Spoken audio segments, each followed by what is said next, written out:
Balita ko, dyan nagtatrabaho yung dati kong asawa. Siguraduhin yung masisisante nyo yan. Dahil ayaw ko ng peste sa kumpanya ng asawa ko. Naintindihan? Susan, alam mo, feel ko talaga mapapromote na ako anytime. Kasi sabi ng manager namin, isa ako sa pinakamagaling sa amin. Ngayon pa lang, congrats na kita. Simula pa lang, alam ko naman na kaya mo. Alam mo, okay din pala na hiniwalayin ako ng asawa ko. At this ngayon, alam ko talaga kung anong habol niya sa akin. Yun ay pera. Madami pang ibang babae dyan, ano ka ba? Tsaka ang importante ngayon, nakafocus ka sa pagpapaganda ng buhay nyo. Oh, luto na to. Kain na tayo. Ah, yes po, ma'am.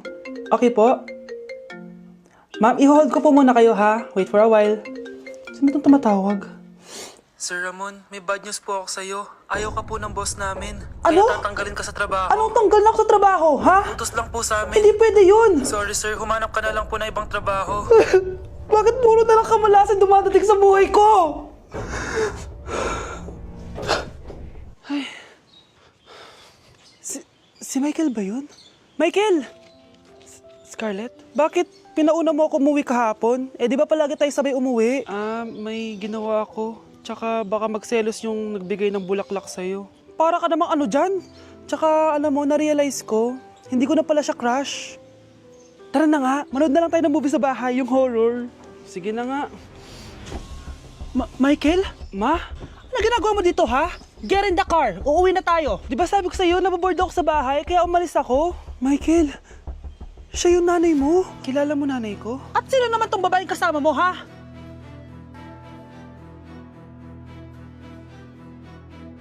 Huwag niyo ko ikulong! Hindi ako scammer! Itigil niyo na yan! Hindi si nanay ang scammer. Pero nasa bahay na to, ang totoong scammer.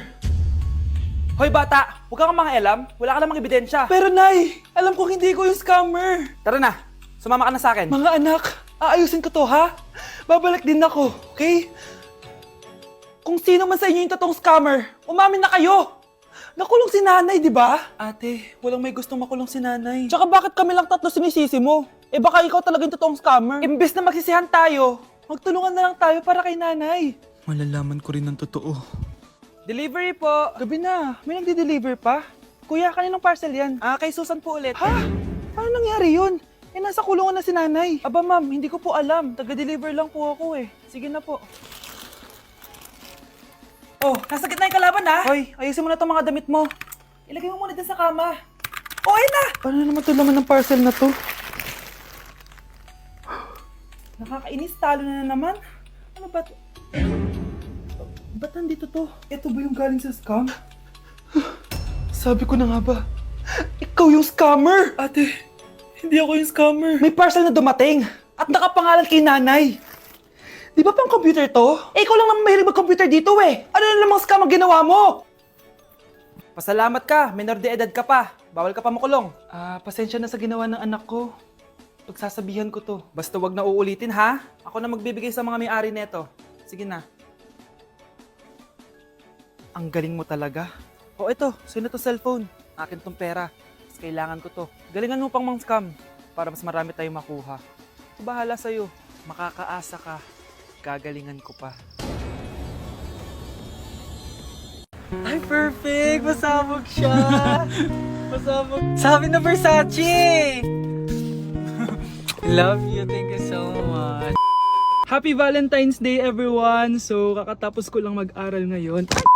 And ayun guys, susurpresahan natin si Honey Bunch. Ayun guys, binilan ko siya ng cake. Tapos ito special gift to. Tapos ito flowers. Tapos sa likod nitong car, ayun may balon doon. May mga balloons doon sa likod. Tapos doon ko gagawin yung surprise ko mamaya. And hinihintay ko siya ngayon. Ang tagal-tagal niya pumunta dito. And also guys, later magdi-date kami. Magdi-dinner kami somewhere around BGC.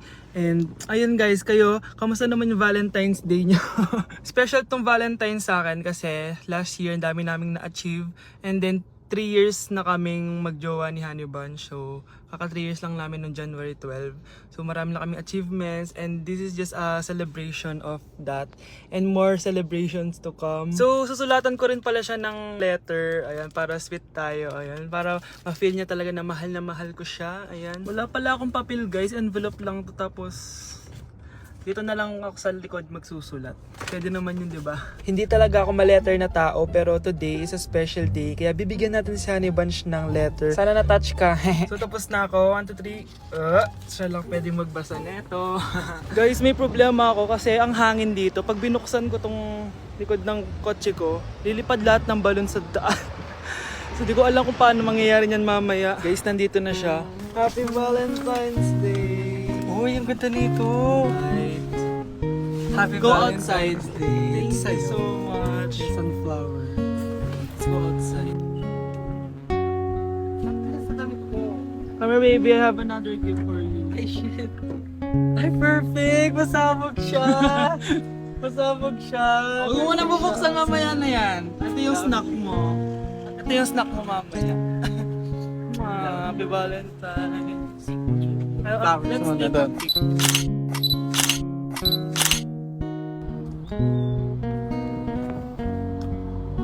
So guys, may dala pa pala siyang flowers. Matagal na sinasabi ni Honey Bunch na gustong gusto niya daw yung amoy na naaamoy niya sa mga mall. So ayan, binilan ko na siya finally. Masyadong maganda yung lalagyan. Ito. Ay! Perfume to, no? Sabi na Versace! Hala, thank you! Di ba gusto mo yan? Oo! Perfume ka na. Pakita Bawal ko humingi sa Pakita mo. Hindi ko pwedeng humingi sa akin. Love you, thank you so much. Super pasabog siya. This year siya pasabog. Last year wala siyang pasabog. Pero okay lang. May pasabog siya this year. I love Let's eat you. na ba muna here? Go lang. A letter for you. Pero Babasahin natin siya para mag-recharge sa sarili. no! Basta ikaw lang for your eyes only. Ano lang, simple message lang for you. So after nun, ayan, kumain na kami dahil nagutom na kami dalawa. Kumain kami sa Japanese restaurant kasi nag-crave daw siya ng Japanese food. So dependent pala dito pag mag-order, guys. Nagpabili nga pala siya ng California Maki tsaka yung chicken. Hindi ko alam kung anong tawag doon. Ayan, so sana nag-enjoy ka naman, Honey Bunch, and I love you so much. More achievements to come and sana di pa tayo mamatay, no? So ayun lang naman, guys. Thank you for watching this video. Bye! Baby, away tayo. O ano anak, puro bebe time na lang? Di ba may exam ka pa bukas? Opo, Nay. Try mo kaya mag-review para di ka puro bagsak. Diyos ko. Sige, Nay. Challenge accepted. Makaka-perfect ako sa exam bukas. Sino nagsabing hindi ko kaya mag-review? Baka Scarlett to. Ba't tumatawag na to?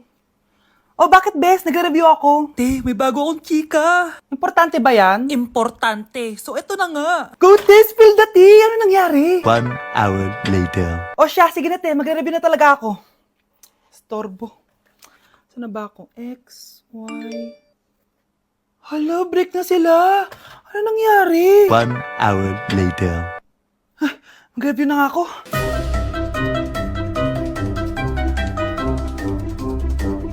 Good morning, anak! Anak, bakit ganyan itsura mo? Hanay, nag-review ako buong gabi. Akala ko puro numbers lang yung math.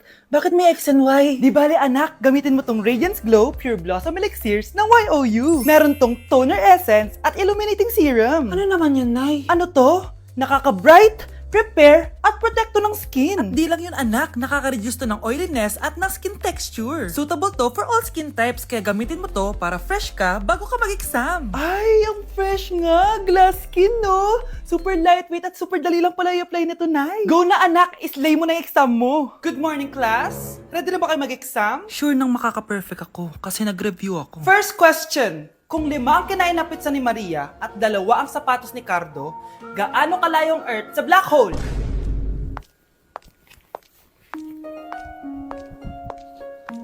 Hindi man lumabas ang mga nireview ko. Ang importante, maganda ako. Kapag pinirmahan mo to, akin na lahat ng mga kayamanan mo. Oh, pirmahan mo na.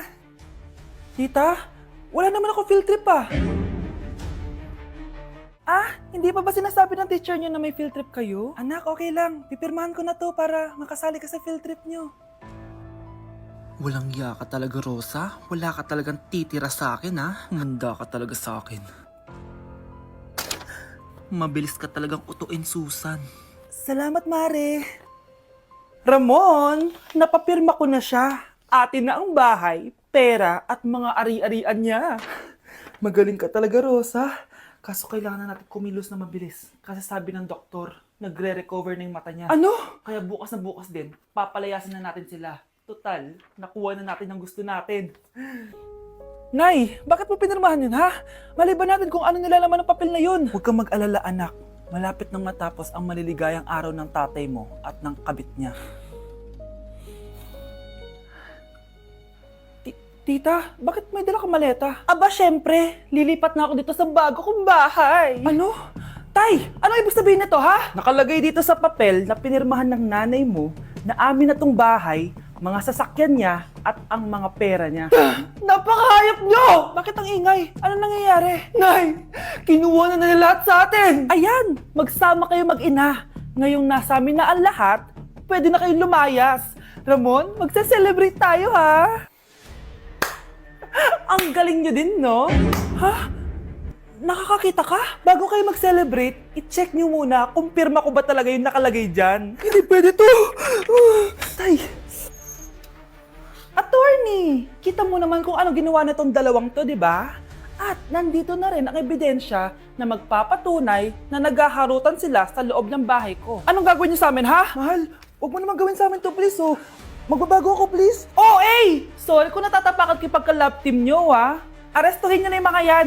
Mag-celebrate kayo sa kulungan. Kayong dalawa, sumama na kayo sa akin sa presinto.